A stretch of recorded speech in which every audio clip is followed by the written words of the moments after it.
Hello friend, आप देख रहे हो हमारा चैनल ग्रो बुक्स। तो अगर आप हमारे चैनल पर नए हैं तो प्लीज़ हमारे चैनल को सब्सक्राइब कर लीजिएगा। तो चलिए आज हम फिर से आपके लिए नई बुक लाए हैं, जिस बुक का नाम है इमोशनल ब्लैकमेल।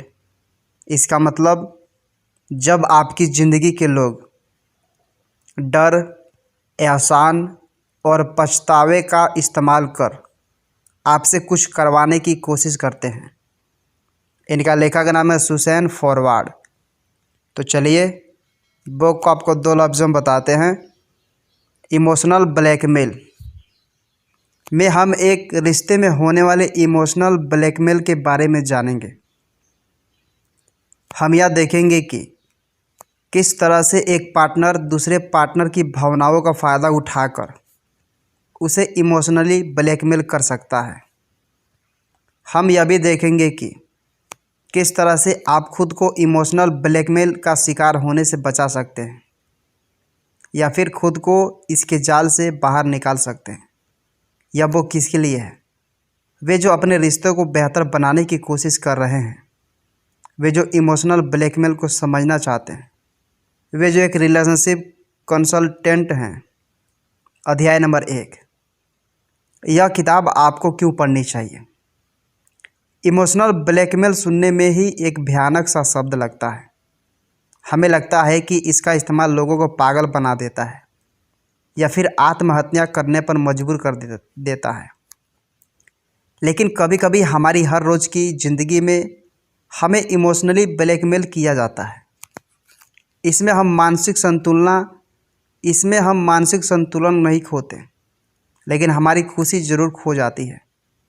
इससे हम आत्महत्या तो नहीं करते, लेकिन हम जीने का मतलब ज़रूर भूल जाते हैं। यह किताब हमें बताती है कि किस तरह से हमारे परिवार के कुछ लोग हमें इमोशनली ब्लैकमेल करके हमसे अपने मन का काम करवाने की कोशिश करते हैं। यह किताब बताती है कि इमोशनल ब्लैकमेल की क्या वजह हो सकती है और यह किस तरह से हमारी हर रोज़ की ज़िंदगी को खोखला बना रही है। हम यह देखेंगे कि किस तरह से हम इमोशनल ब्लैकमेल को पहचान सकते हैं और इसके जाल से बाहर निकल सकते हैं। इस किताब को पढ़कर आप सीखेंगे इमोशनल ब्लैकमेल क्या है और यह कैसे होता है, किस तरह से आप इमोशनल ब्लैकमेल की पहचान कर सकते हैं, किस तरह से आप खुद को इमोशनल ब्लैकमेल के जाल से बाहर निकाल सकते हैं। अध्याय नंबर 2, इमोशनल ब्लैकमेल हमारे साथ हमारी रोज़ की ज़िंदगी में होता है और हम इसे देख नहीं पाते। ब्लैकमेल एक बहुत कठोर शब्द है, जिसे सुनते ही आपके दिमाग में कुछ बड़ी मुसीबत जैसी चीज़ आती होगी, लेकिन यह हर रोज़ की ज़िंदगी में हमारे साथ होता है। जब हमारा कोई करीबी आदमी हमारी कमजोरी का इस्तेमाल करके हमसे कुछ करवाने की कोशिश करता है। ब्लैकमेल एक तरह की धमकी होती है, जिसमें एक व्यक्ति आपसे कहता है कि अगर आप कोई काम नहीं करेंगे तो उसके नतीजे अच्छे नहीं होंगे। ऐसा हमारे रिश्तों में अक्सर होता है, जब हमारा पार्टनर हमारी कमजोरी को जानता है और वह उसे हमारे खिलाफ इस्तेमाल करने की कोशिश करता है। कुछ लोगों को पता होता है कि उनका पार्टनर रिश्ते को बचाने के लिए कुछ भी करेगा और इसलिए वो इसका इस्तेमाल करके उससे अपने मन का काम करवाने की कोशिश करते हैं। वे धमकी देते हैं अगर वो उनका काम नहीं करेंगे या नहीं करेगी तो वे रिश्ते को ख़त्म कर देंगे। ऐसा हमसे बहुत से लोगों के साथ हो चुका है। लेकिन अब सवाल यह है कि हम क्यों किसी को अपनी कमजोरियों का इस्तेमाल करने देते हैं। इसकी दो वजह है। पहली वजह यह है कि हमारा पार्टनर हमारी कमजोरी को अच्छे से जानता है और हमें यह पता ही नहीं लगता है कि वह हमारा इस्तेमाल कर रहा है। एग्जाम्पल के लिए, अगर आपको यह लगता है कि आप दूसरों की मदद करने वाले व्यक्ति हैं और आपके पार्टनर को यह पता है, तो वो आपको लालची और स्वार्थी कहकर अपना काम निकलवा सकता है। उसके ऐसा कहते ही आपके सेल्फ इमेज को ठेस पहुंचेगी और आप खुद को सही साबित करने के लिए उसका बताया गया काम करने के लिए तैयार हो जाएंगे। आपको पता ही नहीं लगेगा कि वो आपको ब्लैकमेल कर रहा है।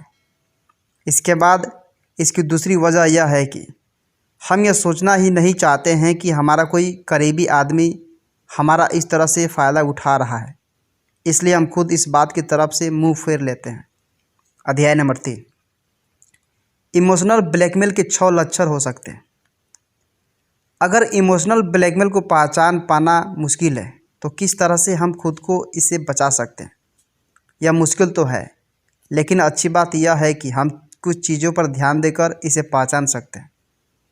इमोशनल ब्लैकमेल के 6 लक्षण हो सकते हैं: ख्वाहिश, विरोध, दबाव, धमकी, बात मनवाना और रिपीट करना। इसे अच्छे से समझने के लिए हम लेखक के क्लाइंट्स आरटी और एना का एग्जाम्पल लेते हैं। आरटी की ख्वाहिश थी कि वो एना के साथ रहे, लेकिन एना चाहती थी कि वो लोग अभी साथ ना रहे। एना अकेले रहना चाहती थी क्योंकि उसे कुछ जगह चाहिए थी, लेकिन आरटी चाहता था कि वे लोग साथ रहे और अपने रिश्ते को आगे बढ़ाएं। यहाँ पर आरटी की एक ख्वाहिश है और वो एना के विरोध को ख़त्म करके उस ख्वाहिश को पूरा करने की कोशिश कर रहा है।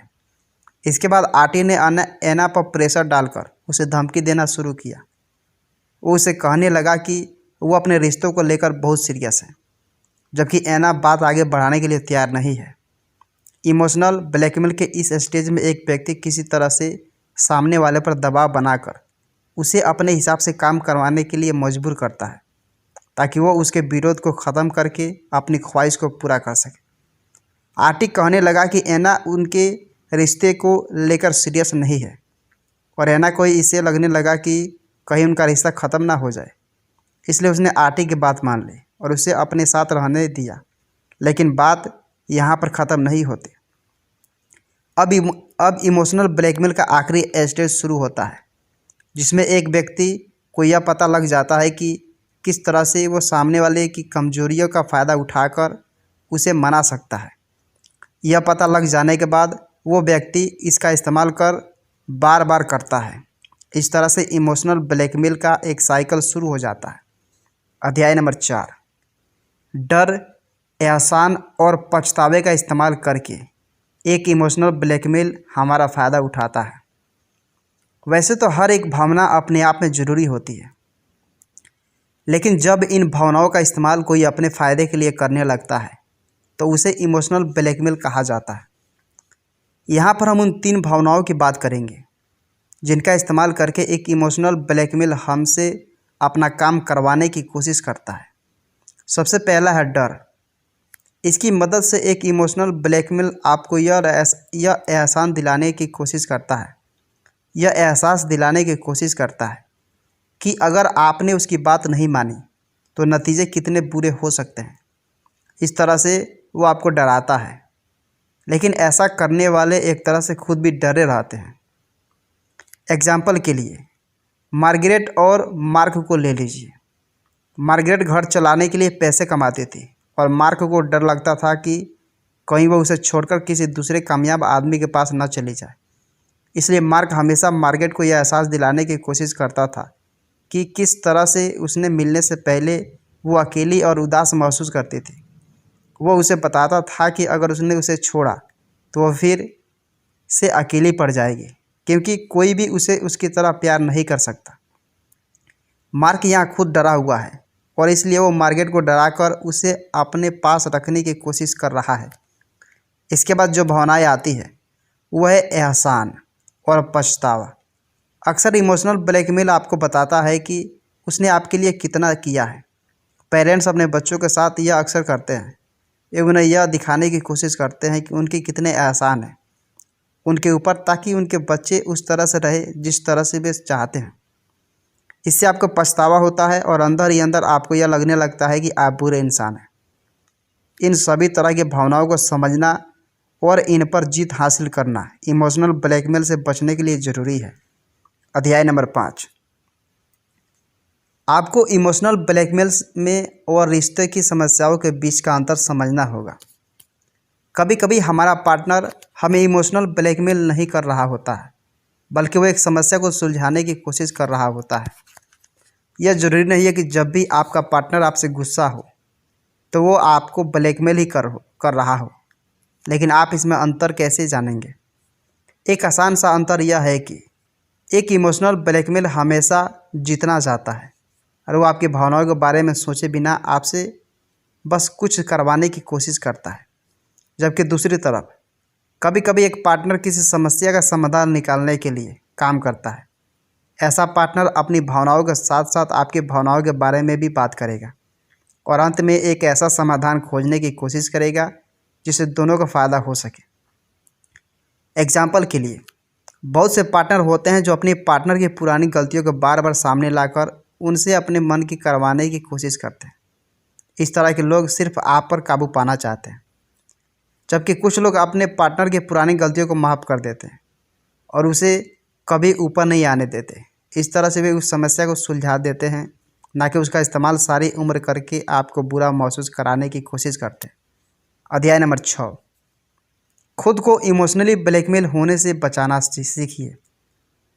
कुछ लोगों का फ़ायदा उठाना आसान होता है। इस तरह के लोगों में 4 तरह की खासियत हो सकती है। वे खुद को सही साबित करने की कोशिश करते हैं। वे अपनी गलतियां मानने से कतराते हैं। वे खुद को गिरी हुई नज़र से देखते हैं। वे दूसरों को बचाने की कोशिश करते हैं। इस तरह के लोगों की कमजोरी का फ़ायदा उठाकर एक इमोशनल ब्लैकमेलर आसानी से इनसे अपना काम करवा सकता है। जब कोई खुद को बड़े दिल वाला साबित करने की कोशिश करता है तो उसे मतलबी कहकर उसका फ़ायदा उठाया जा सकता है। अगर कोई यह मानने से कतराता है कि उसने गलती की है तो वह उसे छिपाने की कोशिश करता है। फिर हम उसका सच सबके सामने लाने की धमकी देकर उसे अपना काम करवा सकते हैं। अगर कोई खुद को बुरी नज़र से देखता है तो उसका आत्मविश्वास कम होगा और उसका भी फ़ायदा उठाना आसान हो जाएगा। और जो अपने रिश्ते को बचाने की कोशिश कर रहा है या अपने पार्टनर को तकलीफ़ में नहीं देखना चाहता, वो रिश्तों को बचाने के लिए या फिर अपने पार्टनर को तकलीफ़ से बचाने के लिए उसकी बात मान जाता है। एक बार जब आप इमोशनल ब्लैकमेल के शिकार हो जाते हैं तो ब्लैकमेलर को यह पता लग जाता है कि उसे आपका इस्तेमाल कैसे करना है और वो आपका फ़ायदा उठाता रहता है। यह सिर्फ एक बार नहीं होता बल्कि बार बार होता है। अध्याय नंबर 7, इमोशनल ब्लैकमेल से बचने के लिए आप कुछ तरीक़ों का इस्तेमाल कर सकते हैं। इमोशनल ब्लैकमेल से बचने के लिए सबसे पहले यह देखिए कि आप कैसा महसूस कर रहे हैं। ब्लैकमेल के वक्त अक्सर हम कुछ टेंशन या कोई नेगेटिव भावना महसूस करते हैं। हमें यह लगता है कि सामने वाले की बात मान लेने से हम इस भावना से आज़ाद हो जाएंगे। अगर इस तरह की भावनाएं पैदा हो तो उसकी बात मानने के बजाय उसे टाल दीजिए। एग्जाम्पल के लिए आप कह सकते हैं, मेरे पास तुम्हारे सवाल का जवाब नहीं है, मैं बाद में सोच कर बताऊँगी। इससे आपको उस भावना से निकलकर सोचने का कुछ समय मिल जाएगा और आप यह भी तय कर पाएंगे कि वो असल में आपको ब्लैकमेल कर रहा था या नहीं। इसके बाद आप हालात को समझने के लिए खुद को उस हालात से अलग करके उसे एक तीसरे आदमी की तरह देखिए। यह सोचिए कि अगर आपका दोस्त और उसका पार्टनर इस तरह से बहस कर रहे होते तो आप वहाँ पर खड़े होकर उनकी बात को सुनते, तो क्या आप उसे इमोशनल ब्लैकमेल का नाम देते? अगर हाँ, तो समझ जाइए आपका पार्टनर आपसे जीतने की कोशिश कर रहा है। इसके अलावा आप यह भी देख सकते हैं कि आपका पार्टनर किस तरह से बर्ताव कर रहा है। क्या वो आपकी भावनाओं के बारे में सोच रहा है या वो सिर्फ अपनी बात मनवाने की कोशिश कर रहा है। साथ ही यह भी देखिए कि वो आपको कैसा महसूस करा रहा है। क्या आपको यह लग रहा है कि आप बहुत मतलबी हो गए हैं और अपने पार्टनर के बारे में नहीं सोच रहे हैं, या आपको यह लग रहा है कि आप उसकी खुशी के लिए जिम्मेदार हैं, उसे आपकी ज़रूरत है, या फिर आपको लग रहा है कि अगर आप उसकी बात मान लेंगे तो वो आपको परेशान करना बंद कर देगा। इस तरह के ख्यालों का आना ही खतरे की निशानी है। फंसा हुआ, डरा हुआ या दबाव महसूस करना ही एक इमोशनल ब्लैकमेल की निशानी है। खुद को कुछ समय दीजिए और इससे निकलने के लिए तरीके आपको खुद मिलेंगे। आप उसी वक्त अपने पार्टनर की बात मत मानिए। अध्याय नंबर 8, अपनी सीमाओं को समझिए और उनके बारे में अपने पार्टनर से बात कीजिए। रिश्ते में झगड़े अक्सर इसलिए हो जाते हैं क्योंकि दोनों लोगों को यह नहीं पता होता है कि उनके पार्टनर को क्या नहीं पसंद है। जब भी दो लोग डेट पर जाते हैं वो एक दूसरे की पसंद नहीं जानने की कोशिश करते हैं। तो आपको सबसे पहले यह जानना होगा कि एक रिश्ते में आपके पार्टनर को किस हद में रहना सीखना चाहिए। अपने पार्टनर के एक्शन को समझिए और उसके उन एक्शन की वजह से आपने जो महसूस किया उसे भी समझिए। आप उस तरह से आपको यह पता लगेगा कि उसके किस बर्ताव पर आपको बहुत बुरा लगता है। यही वह वक्त था जब आपके पार्टनर से हदें पार की थी। एक बात आपको यह पता लग जाए कि आपको किस बात का बुरा लगता है, इसके बारे में अपने पार्टनर से बात कीजिए और यह बताइए कि आप आगे से इस तरह के बर्ताव को बर्दाश्त नहीं करेंगे। इस बात को शांति से कहिए। अपने पार्टनर की भावनाओं को भी समझिए और उससे कहिए कि आप समझ सकते हैं कि आपकी इन बातों से उसे तकलीफ़ हो रही होगी। उसे बताइए कि आगे से आप पछतावे में या डर में आकर कोई काम नहीं करेंगे। उसे बताइए कि उन्हें अपने रिश्तों को बेहतर बनाने के लिए काम करना होगा। अपनी बात को इस तरह से अपने पार्टनर के सामने रखिए जिससे उसे यह लगे कि आप उसके साथ बात करके या समस्या को सुलझाने की कोशिश कर रहे हैं, ना कि उसके ऊपर इल्ज़ाम लगा रहे हैं। इसके बाद भी अगर आपका पार्टनर रिश्ते को बेहतर बनाने के लिए काम करने के लिए तैयार नहीं है तो आपको उस रिश्ते को ख़त्म करने के बारे में सोचना चाहिए। अगर आप रिश्ते को बेहतर बनाने पर काम नहीं कर सकते तो उसे ख़त्म करने में ही सबकी भलाई होगी। इस तरह से आप खुद को इमोशनल ब्लैकमेल के जाल से बाहर निकल सकते हैं।